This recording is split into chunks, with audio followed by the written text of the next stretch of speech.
Hey guys, welcome back to career launch edition center. So guys, last video में हम लोगों ने क्या पढ़े थे, याद है सभी को? यस, क्या पढ़े थे गाइस? हम लोगों ने एवरेज एटॉमिक मास और मॉलिक्यूलर मास के बारे में डिस्कस किए थे, ऐसा और नो? Yes guys. गाइस, आज हम लोग एक छोटा सा टॉपिक जो हमारा लास्ट वीडियो में छूट चुका था उसको कवर करेंगे, जिसका नाम है फॉर्मूला मास। जिसका नाम क्या है? फॉर्मूला मास। देखिए, फॉर्मूला मास ये जो चीज है ये कोई नई चीज नहीं है। लास्ट वीडियो में हम लोगों ने मॉलिक्यूलर मास देखे थे। तो मॉलिक्यूलर मास में मतलब क्या आता है? That is what? It is a sum of atomic masses of all the atom present in a molecule. That is sum of atomic masses of all the atom of a compound और molecule, है ना? उस molecule में, उस compound में जितने भी atom रहेंगे उनके एटम के मासेस का सम, मतलब ये क्या होता है गाइस? Molecular mass. ये हम लोगों ने देखे थे, बराबर है ना? सो गाइस, फॉर्मूला मास क्या होता है? फॉर्मूला मास ये कुछ नया नहीं है गाइस। देखा जाए तो फॉर्मूला मास और मॉलिक्यूलर मास ये दोनों के दोनों सेम ही गाइस। लेकिन मॉलिक्यूलर मास जो होता है गाइस, ये सभी टाइप के कंपाउंड के लिए हम लोग यूज कर सकते हैं। ये सभी टाइप के कंपाउंड के लिए हम लोग यूज कर सकते हैं, मतलब कोई भी टाइप का अगर कंपाउंड है तो उसके लिए हम लोग मॉलिक्यूलर मास निकाल सकते हैं गाइस। लेकिन फॉर्मूला मास जो होता है गाइस, ध्यान दीजिए, बहुत ही इंपॉर्टेंट चीज बोलने जा रहा हूं। मॉलिक देखिए, मैंने क्या बोला? मॉलिक्यूलर मास जो होता है ये हर टाइप के कंपाउंड के लिए हम लोग कैलकुलेट कर सकते हैं गाइस। लेकिन ये जो फॉर्मूला मास होता है ना गाइस, फॉर्मूला मास सिर्फ और सिर्फ, ध्यान से सुनिए गाइस, फॉर्मूला मास सिर्फ और सिर्फ आयोनिक मॉलिक्यूल का निकाल जाता है या आयोनिक कंपाउंड का निकाल जाता है। किसका निकल जाता है गाइस? आयोनिक कंपाउंड का। किसका निकाल जाता है गाइस? आयोनिक कंपाउंड का। फॉर्मूला मास, फिर से बोल रहा हूं गाइस, फॉर्मूला मास सिर्फ और सिर्फ आयोनिक कंपाउंड का निकाला जाता है और सॉलिड्स का निकाला जाता है। किसका निकाला जाता है गाइस? सॉलिड्स का निकाला जाता है। कभी भी फॉर्मूला मास ना तो लिक्विड मॉलिक्यूल और गैसेस मॉलिक्यूल का निकाला नहीं जाता है गाइस। ध्यान से सुनिए, बहुत इंपॉर्टेंट चीज बोल रहा हूं। फॉर्मूला मास सिर्फ और सिर्फ आयोनिक कंपाउंड का निकाला जाता है या फिर सॉलिड्स मॉलिक्यूल का निकाला जाता है। कभी भी ये लिक्विड मॉलिक्यूल या गैसेस मॉलिक्यूल का निकाला नहीं जाता है गाइस। क्यों?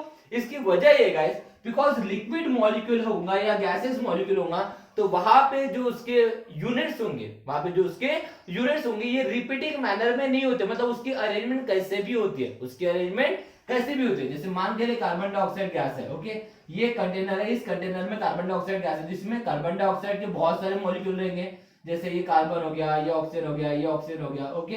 ये कैसे भी अरेंज हो सकते हैं, ये कार्बन हो गया, ये ऑक्सीजन हो गया, ये ऑक्सीजन हो गया, ये कार्बन हो गया, ये ऑक्सीजन हो गया, ये ऑक्सीजन हो गया।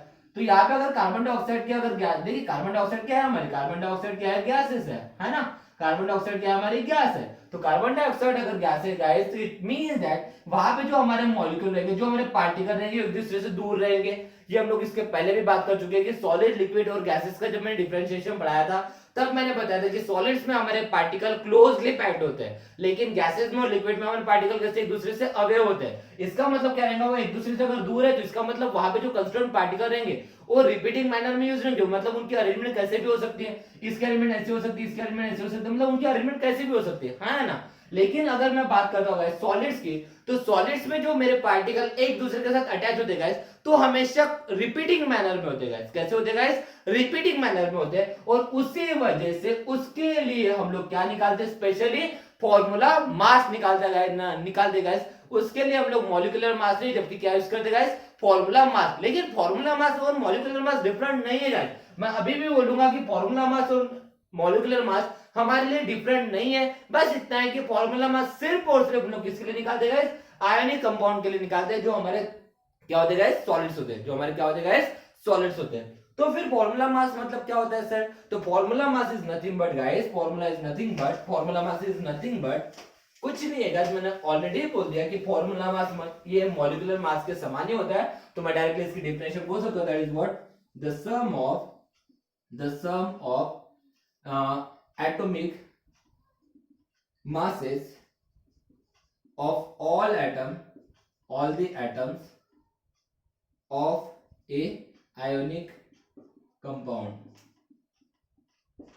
ठीक है, क्या बोला बेटा मैंने, the sum of atomic masses of all the atoms of a ionic compound, ionic compound के सभी एटम के एटॉमिक मास का सम, मतलब ही क्या होता है हमारा फॉर्मूला मास। देखिए मैंने यहाँ पे मेंशन कर चुका हूं कौन सा कंपाउंड बेटा, आयनिक कंपाउंड में पहले ही बोल चुका हूं फॉर्मूला मास सिर्फ और सिर्फ आयनिक कंपाउंड का निकाला जाता है, लेकिन हमारा मॉलिक्यूलर मास सभी टाइप के कंपाउंड्स का निकाला जा सकता है। जैसे कि एग्जांपल के तौर पे मैं बोलूंगा guys that is NaCl। NaCl मेरा क्या है गाइस, मुझे बताइए NaCl क्या है मेरा, NaCl था हमारा आयनिक कंपाउंड है। उसके बाद ZnS, ZnS ये एक हमारा आयनिक कंपाउंड है। उसके बाद KCl ये एक हमारा आयनिक कंपाउंड है गाइस।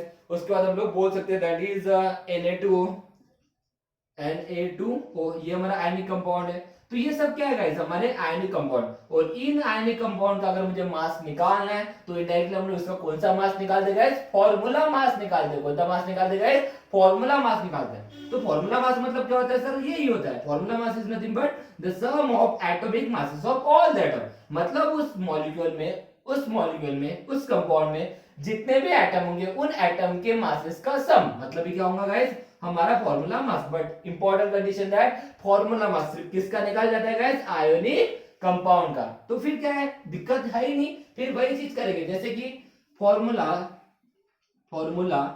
Mass of NaCl। जैसे मान के मुझे NaCl का फॉर्मूला मास निकालना है, किसका फॉर्मूला मास निकालना है गाइस, NaCl का। तो क्या हो जाएगा, that is what, atomic mass of Na, atomic mass of Na atom plus क्या है ना, atomic mass of chlorine atom, है ना। क्या बोला बेटा मैंने, फॉर्मूला मास मतलब क्या बताया, बताइए फॉर्मूला मास मतलब क्या होता है, the sum of atomic masses of all the atom, okay, सभी एटम के एटॉमिक मासेस का sum of a ionic compound, ionic compound के सभी एटम के एटॉमिक मास का सम, मतलब क्या होता है फॉर्मूला मास। तो देखिए NaCl हमारा एक आयनिक कंपाउंड है, तो क्या हो जाएगा, atomic mass of sodium plus atomic mass of chlorine atom बराबर है। तो उन एटम के एटॉमिक मासेस का सम करेंगे तो सोडियम का एटॉमिक मास कितना होता है, सोडियम का एटॉमिक मास कितना होता है गाइस, 23। सोडियम का एटॉमिक मास कितना होता है गाइस, 23। क्लोरीन का एटॉमिक मास कितना होता है, 35.5। कितना होता है गाइस, 35.5। चलो ऐड करेंगे तो ये देखिए यहाँ पे पॉइंट के बाद कोई वैल्यू नहीं है, इसका मतलब पॉइंट 0 है ना। तो क्या हो जाएगा, 0 + 5 5, पॉइंट के नीचे पॉइंट बराबर है। 35 और 23 को अगर ऐड करेंगे कितना होगा, 58 बराबर है ना। और यहाँ पे यूनिट क्या लगाएंगे, AMU या फिर U, एटॉमिक मास यूनिट या फिर यूनिफाइड मास। और यहाँ पे और एक चीज देखिए बेटा, यहाँ पे भी यूनिट सेम है, जो मॉलिक्यूलर मास में हम लोगों ने यूनिट यूज किए थे वही यूनिट हम लोग यहाँ पे भी यूज करें, डिफरेंट कुछ नहीं है। मैं फिर से बोलूंगा, मॉलिक्यूलर मास और एटॉम फॉर्मूला मास हम लोग देखा जाए तो एक समान ही है, बस इतना है कि हमारा मॉलिक्यूलर मास सभी टाइप के कंपाउंड के लिए हम लोग यूज करते हैं, लेकिन हम लोग फॉर्मूला मास सिर्फ और सिर्फ किसके लिए निकालते हैं, सिर्फ किसके लिए निकालते हैं, किसके लिए निकालते हैं, आयनिक कंपाउंड के लिए। किसके लिए निकालते हैं, आयनिक कंपाउंड के लिए। चलो एक आध एग्जांपल और ले लेते हैं, जैसे कि मान के चलिए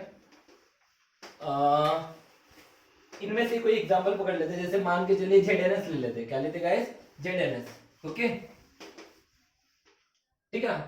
तो क्या हो जाएगा, सेकंड वन ZnS, ओके। तो देयरफॉर क्या आ जाएगा, formula mass of ZnS is equal to atomic mass of Zn atom plus atomic mass of sulphur atom, okay. तो मुझे बताइए बेटा Zn का एटॉमिक मास कितना होता है, बताइए जल्दी से। Zn का एटॉमिक मास कितना होता है गाइस, 65। Zn का एटॉमिक मास कितना होता है, 65, ओके। प्लस सल्फर का एटॉमिक मास कितना होता है गाइस, 32, ओके। तो सम करेंगे तो कितना होगा, 5 और 2 कितना होता है, 7, 6 और 3 कितना होता है गाइस, 9। तो 97 AMU कितना हो जाएगा guys, 97 AMU। Is that clear guys, कोई दिक्कत है गाइस, चलो जल्दी से बताइए, कोई दिक्कत है यहाँ पे। चलो आगे बढ़ते हैं, कोई और एक आधा कंपाउंड लेना है गाइस। ये देखिए Na2O ले लेते हैं, इसका भी निकाल लेते हैं, है ना, ओके। Na2O निकाल लेते हैं, एक और निकाल लेते हैं, third one, that is what, Na2O। Shortcut apply कराओ, देखिए 23, देखिए यहाँ पे सोडियम के एटम कितने हैं, 2, तो फिर क्या होगा 2 इंटू 23 प्लस ऑक्सीजन का एक ही है, मतलब क्या हो जाएगा इसका 16, तो क्या हो जाएगा 6 टू जा सॉरी 3 टू जा 6, 2 टू जा 4 प्लस 16 कितना हो जाएगा 6 6 जा बोलिए जल्दी से 12 सॉरी 6 and 6 12, 12 का 2 कैरी 1 4 1 5 एंड 6 62 AMU। तो गाइस इस तरह से हम लोग क्या निकाल सकते हैं गाइस, फॉर्मूला मास। क्या निकाल सकते हैं गाइस, फॉर्मूला मास। तो मेरे साथ बोलिए एक बार, फॉर्मूला मास किसका निकाल जाता है, सिर्फ और सिर्फ आयोनिक कंपाउंड का। किसका निकल जाता है गाइस, फॉर्मूला मास किसका निकल जाता है, आयोनिक कंपाउंड का। ओके सो गाइस मैंने यहाँ पे 3-4 एग्जांपल निकाल दिया है। आपको होमवर्क है, आप लोग क्या करोगे घर से कमेंट बॉक्स में KCl का, और हम लोग कौन बचा है यहाँ पे, और कोई बचा है क्या, यस ZnO2 बराबर है ना, KCl और ZnO2 का फॉर्मूला मास, KCl और ZnO2 का फॉर्मूला मास आपको कमेंट करना है गाइस। KCl और ZnO2 का फॉर्मूला मास आप लोगों को कमेंट करना है गाइस, ये भूलिएगा मत। KCl और ZnO2 का फॉर्मूला मास आपको कमेंट करना है गाइस, भूलिएगा मत। तो गाइस यहाँ पे हम लोग रुकते हैं। इसके बाद के वीडियो में एक बहुत बहुत बहुत इंपॉर्टेंट कंसेप्ट हम लोग पढ़ने वाले हैं, जिसको हम लोग बोलते हैं गाइस मोल कंसेप्ट। अब उस चीज को छोड़ना नहीं है guys, get ready for the mole concept, बहुत इंपॉर्टेंट टॉपिक पढ़ने वाले इसके बाद की वीडियो में हम लोग गाइस। सो मिलते हैं गाइस नेक्स्ट वीडियो में। Thank you so much guys, have a nice day.